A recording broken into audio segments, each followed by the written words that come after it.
Bij die nieuwe stream jere ik nieuwe namen. Sportverslagjouwer Freek Wijma docht verslag bij de SKS en Koos Wieling bij de IFKS. Mijn stiepen van zaakkundige Ilke Dijkstra. Wijma en Wieling volgen het scootjesielen al lang. Als iets jonkje mag uit de mem en mijn zuster naar het scootjesielen, daar dienen wij. Want hele lange vakantie zien we net.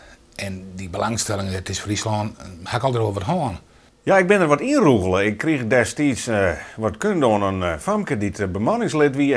En die had me meenam op een scootje. Dat was het scootje de Gerrit Inse, mijn skipper Frans Dijnem.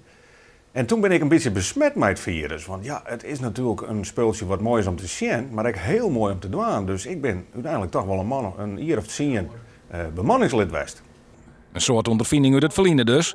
Maar hoe zit het eens met de zielerij van Joert de Dij? Ik ga een aantal jaren dat wat meer van afstand bezien. Maar het is nog een geweldige uitdaging om daar weer in te doeken. En weer wat closer te worden met die hele vloot van die prachtige authentieke scootjes. Ja, sport vind ik helemaal mooi. Dus ik het voetbal in. Maar nou ja, die had scootjesielen niet bij. En had ik gewoon een weekend die IFKS waar mij. Ja, nou, dan gaan we ervoor. Broers voor de kop, hup. Maar het wezen.